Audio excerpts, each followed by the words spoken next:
आज हम बल के बारे में अध्ययन करेंगे। बल क्या है इसके बारे में सर्वप्रथम बताएंगे।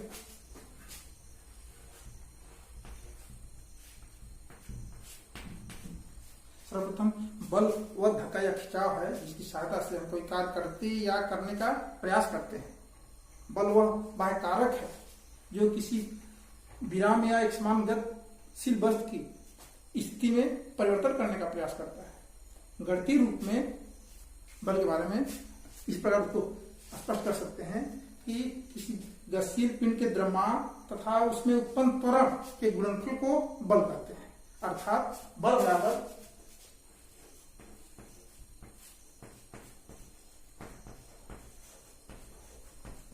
द्रव्यमान गुणे त्वरण। मतलब कि द्रव्यमान गुणे बल या F बराबर m इंटू ए। बल जो है कि बल का मात्रक द्रव्यमान और त्वरण के गुणनफल के मात्रक के बराबर होता है। अर्थात बल का मात्रक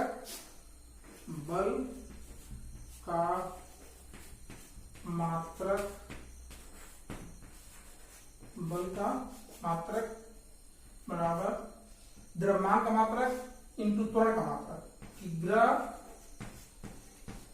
किग्रा इंटू मीटर पर सेकंड स्क्वायर, जिसे 1 न्यूटन कहते हैं, बराबर न्यूटन। किग्रा मीटर पर सेकंड स्क्वायर को 1 न्यूटन के नाम से जाना जाता है। न्यूटन की परिभाषा जो बल का मात्रक है इस प्रकार हो सकता है कि 1 न्यूटन वह बल है जो 1 किलोग्राम द्रव्यमान के पिंड में 1 मीटर पर सेकंड स्क्वायर का त्वरण करता है, त्वरण उत्पन्न करता है। इसे हम स्पष्ट कर सकते हैं।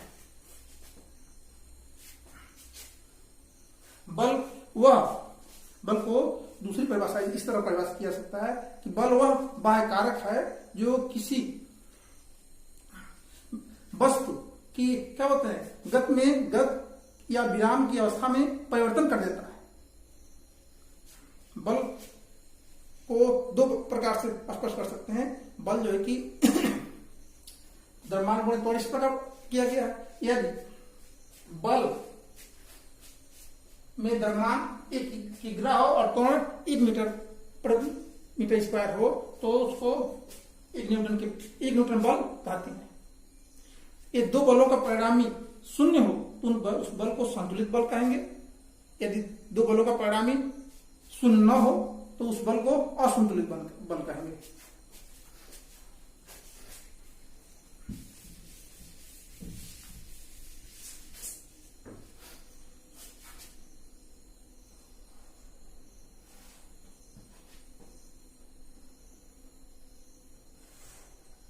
ये 2 बल P तथा Q के बीच का कोण अल्फा तथा इनका परिणामी R हो, इनका परिणामी R, तो R से कहेंगे परिणामी R। तो यह बल कोण जो है कि यदि अल्फा और परिणामी R तथा P के साथ बनने वाला कोण थीटा हो तो परिणामी R बराबर कड़ी में P square plus Q square plus 2PQ cos alpha ऐसे होता है। यदि परिणामी R व P के बीच का कोण थीटा हो तो tan थीटा बराबर Q साइन अल्फा अपान P plus Q cos alpha. तो इस प्रकार है कि कर सकते हैं।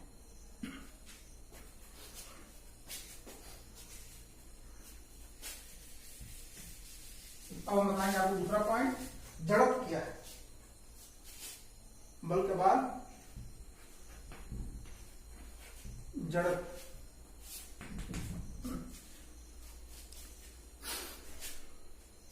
किसी वस्तु का जड़त्व को इस प्रकार स्पष्ट किया जाता है या समझा जाता है कि जड़त्व वह गुण है जो किसी वस्तु की विराम या एक समान गति की अवस्था में परिवर्तन का विरोध करता है।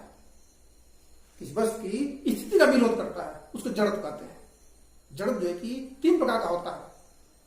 पहला है गति का जड़त्व, दूसरा कहेंगे विराम का जड़त्व और तीसरा दिशा का जड़त्व। यदि बस अपनी गति में परिवर्तन का विरोध करता है तो उसको गति का जड़त्व कहेंगे।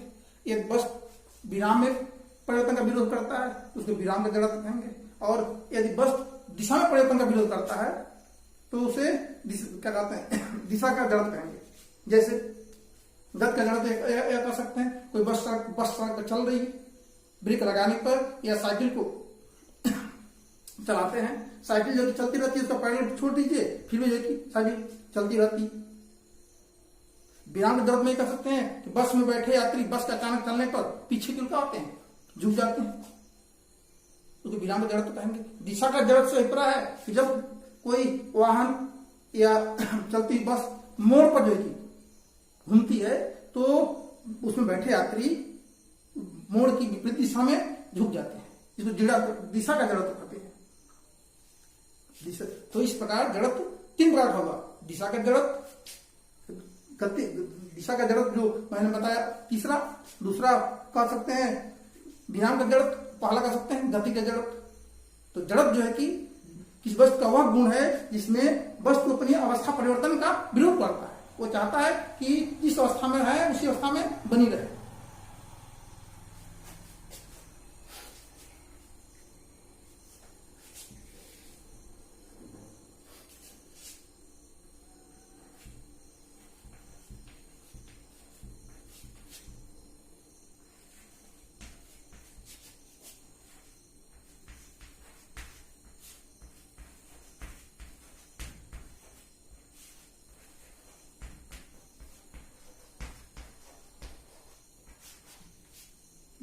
भौतिक के महान वैज्ञानिक सर आइजैक न्यूटन ने गति से संबंधित 3 नियम प्रतिपादित किए। उसमें प्रथम नियम, द्वितीय नियम तथा तृतीय नियम के नाम से जाना जाता है। तो उसका प्रथम नियम जो है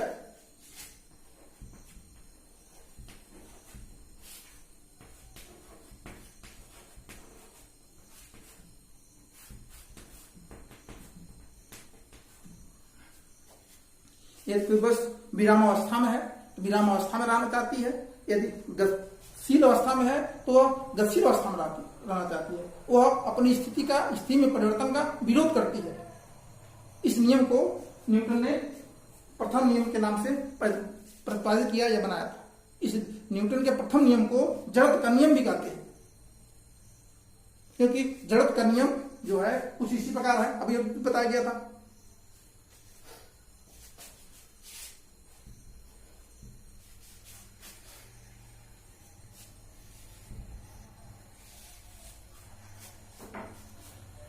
हाँ, गति विषय प्रथम नियम में कुछ उसके उदाहरण हम बता सकते हैं।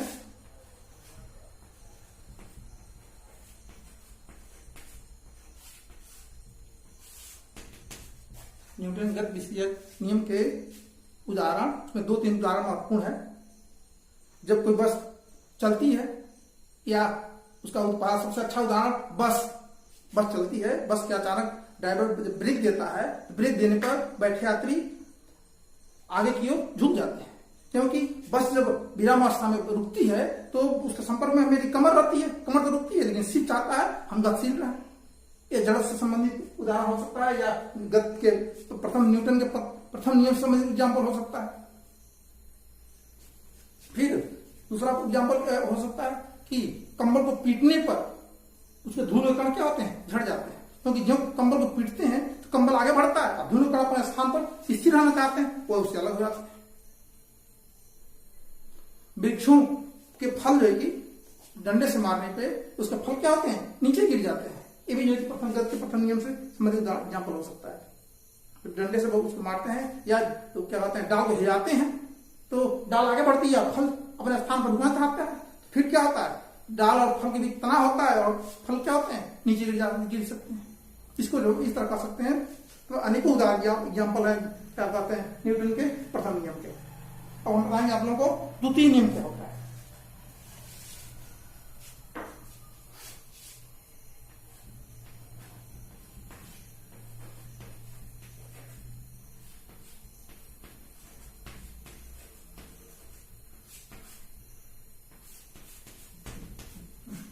न्यूटन की गति विषय द्वितीय नियम मुख्य नियम है। तीनों नियम में सबसे प्रमुख नियम द्वितीय नियम को ही माना जाता है, क्योंकि इस नियम के अनुसार ही होगी बल को परिभाषित किया गया है।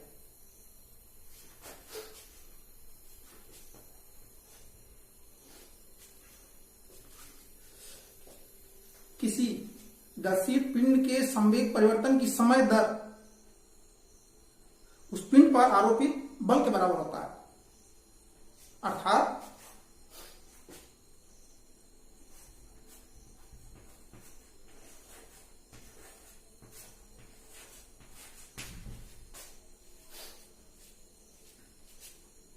परंतु ध्यान देंगे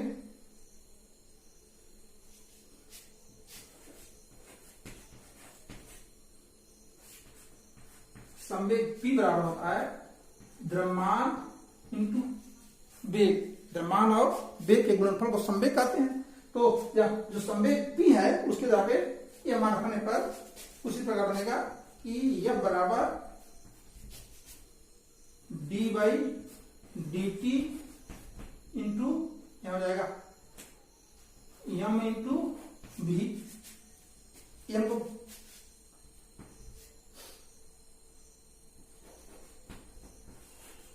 dv अपॉन dt।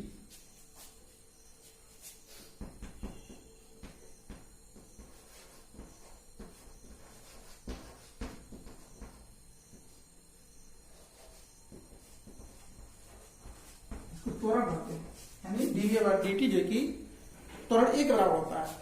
किसी गतिशील पिंड के वेग परिवर्तन की समय दर को त्वरण कहते हैं और उसे इस्मालेश दर्शाते हैं। तो यहाँ ये रखने पे कैसे बनेगा, यह बराबर m इंटू ए। इस प्रकार बल यह बराबर द्रव्यमान m इंटू त्वरण ए। बल जो है कि द्रव्यमान और त्वरण के गुणनफल के बराबर होता है। बल का मात्रक न्यूटन में भी बताया गया, मैंने बताया है बल का मात्रक न्यूटन होता है। बल एक सदिश राशि है। बल कौन सी राशि है, सदिश राशि है। द्रव्यमान m अदिश राशि है और त्वरण सदिश राशि है। ये भी रखने वाली चीज है, महत्वपूर्ण है कि बल अक्सर पूछा जाता है कि बल क्या है, सदिश है कि अदिश है। तो आप यह बताएंगे बल एक सदिश राशि है। तो चार चीजें मुख्य बताया जाता है बल के बारे में। पहला पॉइंट कि बल की परिभाषा क्या है। दूसरा पॉइंट बल बराबर क्या होता है, सूत्र क्या है। तीसरा पॉइंट बल का मात्रक क्या है, जैसे मैंने बताया न्यूटन। और चौथा पॉइंट कि बल कौन सी राशि है, अदिश राशि है कि सदिश राशि है। बल के बारे में इतना बताएंगे तब जो है कि बल जो है कि पूर्ण होता है।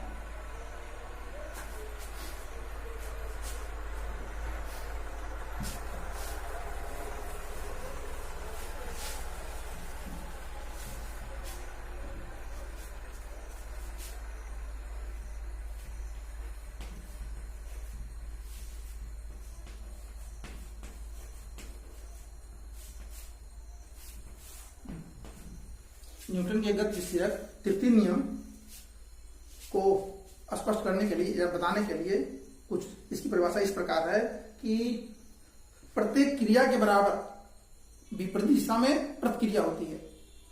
अर्थात जब एक बल किसी वस्तु पर आरोपित होता है तो दूसरी वस्तु भी पहली वस्तु पर उतना ही बल विपरीत दिशा में लगाती है। इस नियम को न्यूटन के गति विषयक तृतीय नियम कहते हैं। स्पष्ट किया सकता है उसको, जो कि यह तृतीय नियम क्रिया प्रतिक्रिया के नियम के नाम से भी जाना जाता है।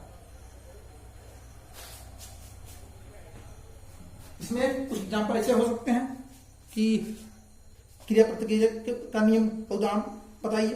मतलब किन किन वस्तुओं में तो ऐसे कर सकते हैं कि बंदूकधारी बंदूक जब चलाता है तो गोली निकलने के बाद विपरीत दिशा में क्या होता है, झटका लगता है, उसकी प्रतिक्रिया होती है, ये कर सकते हैं। नाव से जब उतरता है तो नाव पीछे की ओर खिसकती है। तो ये जो है कि जो एग्जाम्पल हम बता रहे हैं, यह एग्जाम्पल न्यूटन के गति विषयक तृतीय नियम से संबंधित है। तो न्यूटन के गति विषयक 3 नियम, पहला नियम जो है जड़त्व का नियम, दूसरा नियम अभी मैंने बताया कि बल बराबर द्रव्यमान गुणे त्वरण, तीसरा मैंने बताया कि क्रिया प्रतिक्रिया का नियम। तो तीनों नियम जो है कि आप तैयार रखेंगे।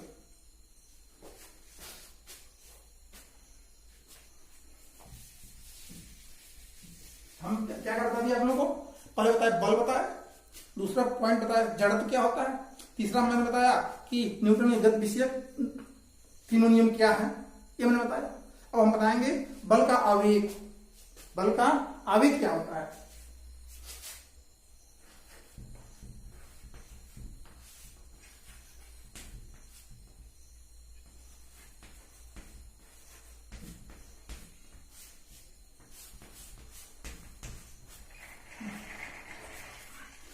बल का आवेग को समझने के लिए उसकी इस प्रकार उसको परिभाषित किया गया है कि जब कोई बल किसी वस्तु पर अत्यंत अल्प समय के लिए आरोपित किया जाता है, जब कोई बल जो कि किसी वस्तु पर अत्यंत अल्प समय अर्थात कम समय के लिए आरोपित होता है, तो बल और समय के गुणनफल को बल का आवेग कहते हैं।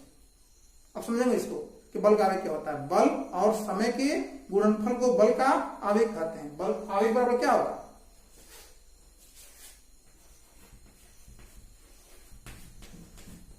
आवेग बराबर बल गुणे समय, ये सूत्र इसका सूत्र है। और इसका मात्रक क्या होगा, मात्रक आवेग का। तो मात्रक इस पर हो सकता है कि बल का मात्रक गुणे समय का मात्रक। तो बल का मात्रक न्यूटन और समय का मात्रक सेकेंड, तो हम कह सकते हैं कि न्यूटन सेकेंड, न्यूटन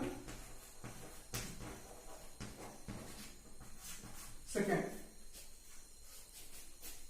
अभी मैंने बताया कि किसी भी राशि को स्पष्ट करने, परिभाषित करने के लिए उसमें 4-5 आपको बताना है। पहले परिभाषा क्या है, तो परिभाषा मैंने बताया कि बल का आवेग जब कोई क्या होता है, बल किसी वस्तु पर अत्यंत अल्प समय के लिए आरोपित होता है, तो बल और समय के गुणनफल को बल का आवेग कहते हैं। पहला पॉइंट हो गया। दूसरा पॉइंट क्या होता है कि आवेग बराबर बल गुणे समय। तीसरा इसका मात्रक क्या हुआ, मात्रक न्यूटन सेकेंड। और चौथा कि आवेग कौन सी राशि है, सदिश राशि है कि अदिश राशि। तो आप बताएंगे कि आवेग एक सदिश राशि है। आवेग मतलब बल की तरह आवेग एक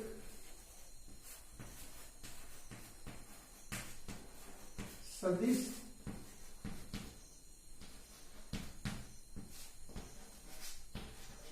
राशि है।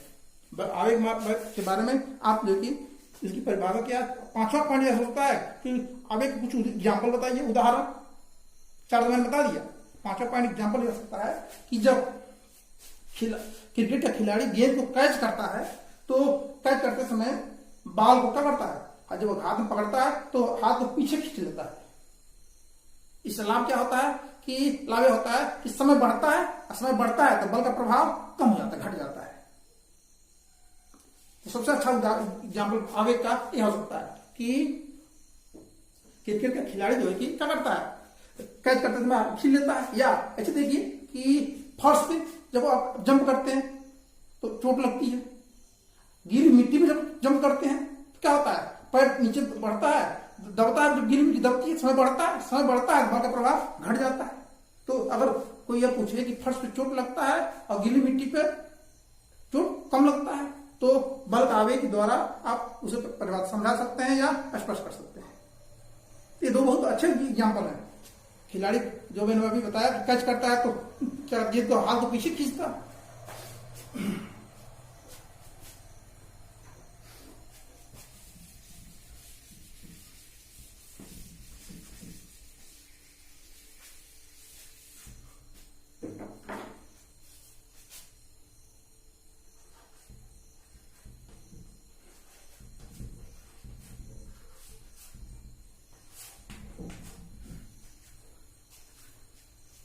संवेग जो है कि भौतिकी में एक अत्यंत महत्वपूर्ण राशि है। किसी गतिशील पिंड के गति की कुल मात्रा को उसके संवेग द्वारा स्पष्ट किया जाता है। गतिशील पिंड के गति की कुल मात्रा को क्या कहते हैं? उसका संवेग कहते हैं। गणितीय रूप में जो संवेग होता है, संवेग बराबर पिंड के द्रव्यमान या वस्तु के द्रव्यमान तथा वेग, द्रव्यमान और वेग के गुणनफल को संवेग कहते हैं।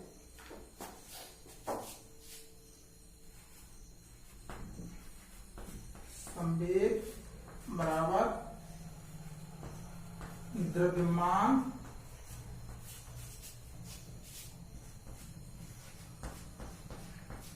वेग, इन वस्तु के द्रव्यमान की तरह का द्रव्यमान है कई किलो का और उसका वेग क्या है, दोनों के गुणनफल को संवेग कहते हैं। संवेग को पी से प्रदर्शित करते हैं, दर्शाते हैं। इस पर हम कह सकते हैं कि पी बराबर, अब द्रव्यमान को मास एम से दर्शाते हैं और बी वेग को वेलोसिटी v से। इस पर कह सकते हैं कि संवेग p बराबर एम इंटू वी। ठीक है। संवेग भी जो है कि आवेग की तरह, संवेग का जो मात्रक होता है वह आवेग का मात्रक, अभी मैंने बताया कि न्यूटन सेकंड होता है, उसका इसका मात्रक भी न्यूटन सेकंड ही होता है। लेकिन यहां देखिए संवेग का मात्रक, संवेग का मात्रक बराबर द्रव्यमान का मात्रक बोले वेग का मात्रक। द्रव्यमान का मात्रक होगा किग्रा और वेग का मात्रक होता है मीटर प्रति सेकेंड।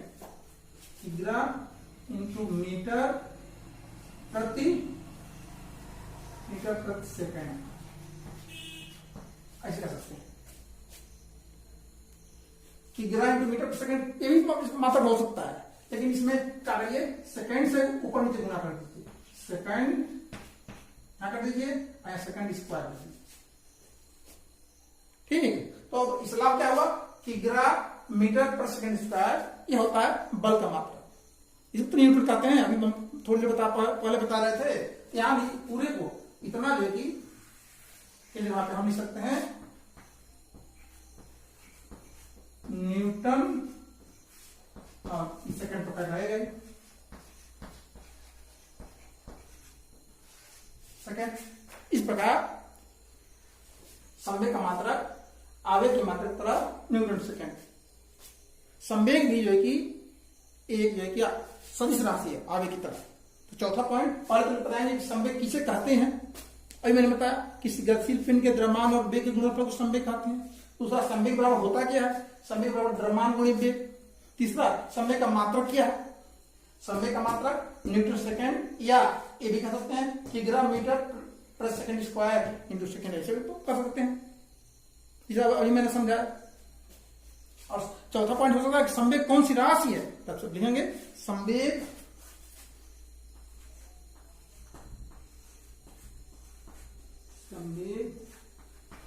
पी ए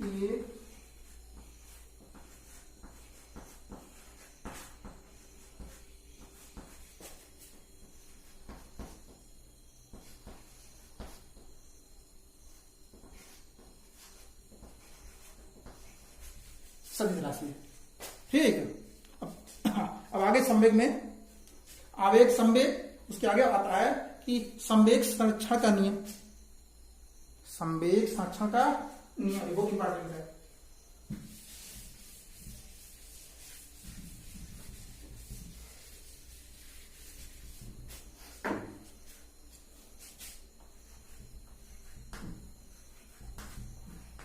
संवेग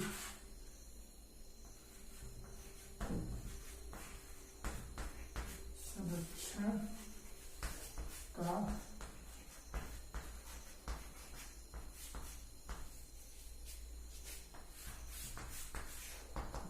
इस नियम के अनुसार बाह्य बल की अनुपस्थिति में किसी निकाय या पिंड का संपूर्ण संवेग संरक्षित रहता है।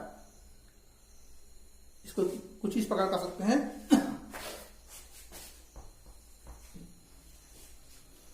यदि किसी पिंड का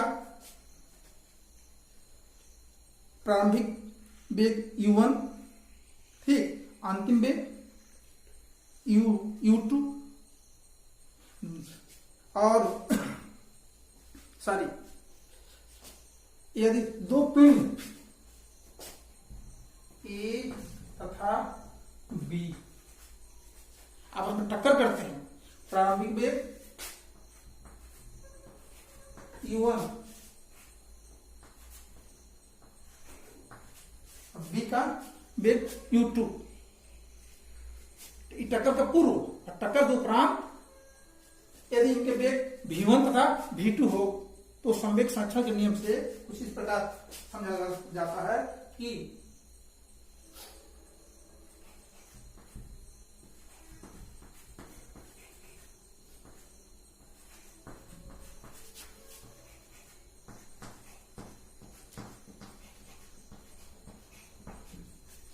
कर सकते हैं इस प्रकार, जहां m1 m2 दोनों पिंडों के द्रव्यमान है, मास, द्रव्यमान को मास कहा जाता है। तो A का द्रव्यमान